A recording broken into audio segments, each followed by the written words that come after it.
continuar, então, nossa discussão agora na nossa aula 19, né?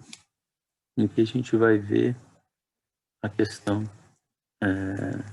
vamos dizer assim, a partir de agora, uma discussão mais sobre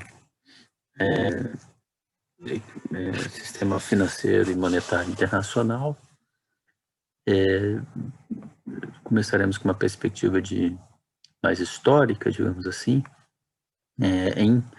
a partir do acordo de Bretton Woods e a sua derrocada. Então, nossa ideia não é tanto discutir detalhes históricos, mas discutir qual é o significado de Bretton Woods, o que era a sua lógica interna, né? Então, vocês viram aí que os textos de referência, né, que eu já mandei, o Fernando Cardim Carvalho, esse Bretton Woods aos 60 anos,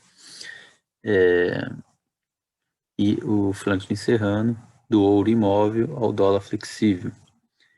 Então, a discussão, basicamente, é que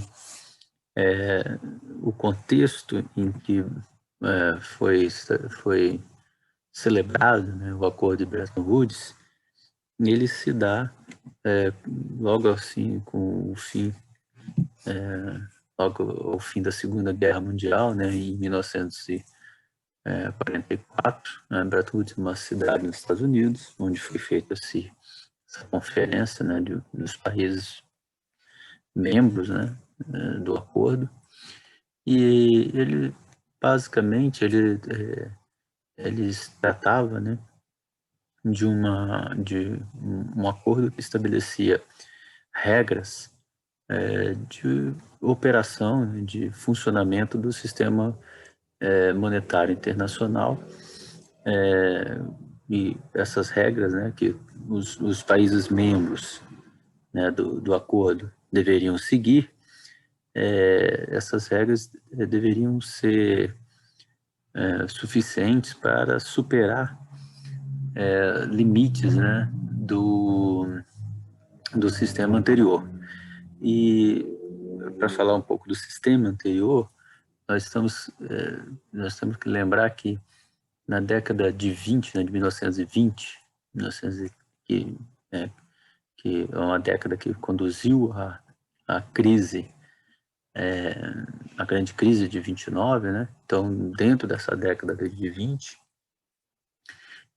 os países passaram a adotar, né, uma política de câmbio competitivo, que se dizia.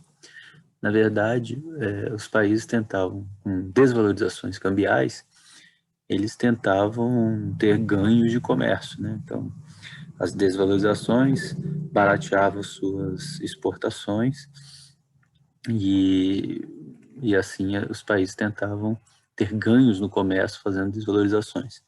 As respostas dos outros países, né, era de desvalorização também.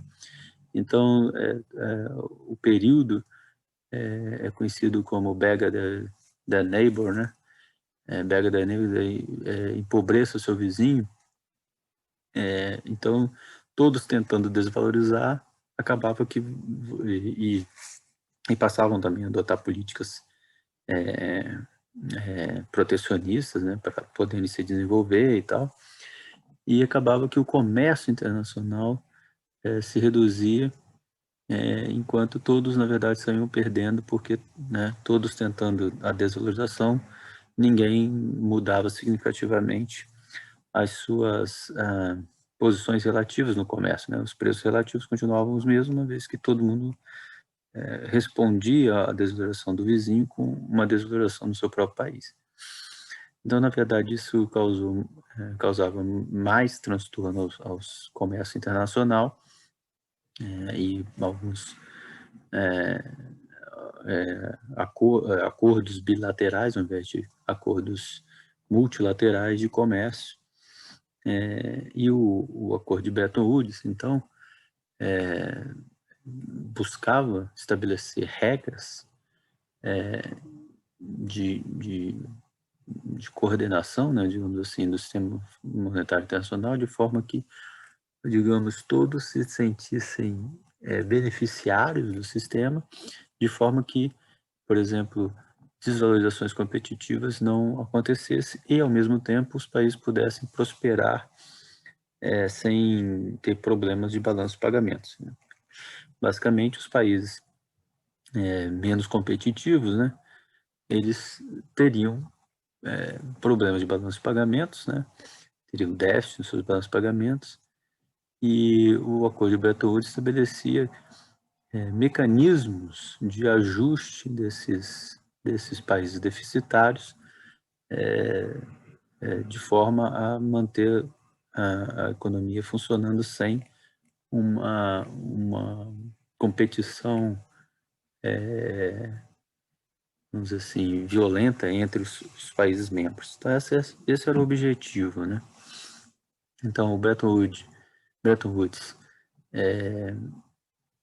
identificava, né, no período anterior a ele, um ajuste assimétrico entre países deficitários e superevitáveis, que levava a políticas inconsistentes entre os países. Então, particularmente desvalorizações cambiais, ou desvalorizações cambiais competitivas, né, e ajuste na taxa de juros domésticos, né.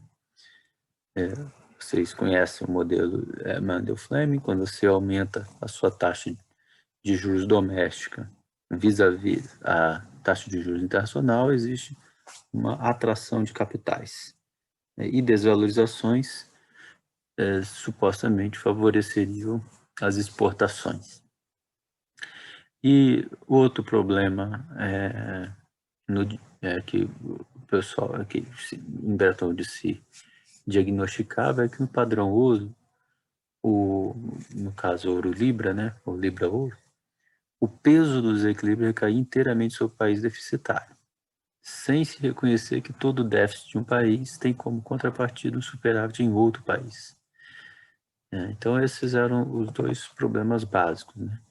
Um é que os desequilíbrios, eles eram carregados, né, o ajuste ou desequilíbrio do balanço de pagamentos era carregado todo pelo país deficitário. O segundo é que os países deficitários adotavam políticas de desvalorizações competitivas que acabavam levando a reações dos parceiros comerciais em termos de desvalorizações e acabava recolocando o problema de novo no mesmo lugar, né? E as desvalorizações tinham o problema de serem inflacionárias e recessivas, né? De forma que isso gerava um problema estrutural para os países, porque eles não conseguiam sair dos países deficitários, que não conseguiam resolver os balanços de pagamento, mas gerava desequilíbrios para toda a economia internacional e comércio, principalmente internacional. Então, esse era o diagnóstico e o Acordo de Bretton Woods deveria atacar esses problemas, né? Como conciliar as aspirações de desenvolvimento, né, dos países menos desenvolvidos, né, e que tinham problemas de balanço de pagamento crônico, porque precisava de importar bens de capital e bens industriais, né, para poder se desenvolver, ao mesmo tempo que não podiam fazer desvalorizações cambiais, né, porque senão bagunçaria o sistema internacional. Então, essas duas inconsistências entre a política doméstica de desenvolvimento e externa de equilíbrio do balanço de pagamentos é que deveriam ser endereçadas, né, deveriam ser tratadas no Acordo de Bretton Woods de forma que todos pudessem prosperar num novo regime internacional. Isso é bom sempre lembrar, né, que esse acordo internacional ele não era simplesmente fruto de algum repentino sentimento de solidariedade mundial, mas consequência, né, consequência da própria situação dos ensinamentos da guerra, né, o que a, a miséria que existia após a Primeira Guerra Mundial levou, né, para a Segunda Guerra Mundial, desesperança, o desemprego. Então, todos esses problemas criados redundou em alguns países, né, nas revoluções comunistas, e isso, de uma certa maneira, as revoluções comunistas, o exemplo comunista, né, por exemplo, na União Soviética, botava uma sombra sobre o sistema capitalista, em que não se podia mais explorar a força de trabalho de maneira extenuante, né? Com o possível custo de haver uma revolução nos próprios países ocidentais, digamos assim, né? Então, esse acordo internacional, ele, de certa maneira, tinha como meta estabelecer um novo padrão de, vamos dizer assim, chamar assim de bem-estar econômico, que fosse competitivo em termos de aspirações, né, dos trabalhadores com os países comunistas, né? Então, é nesse contexto que se dá o acordo de Bretton Woods.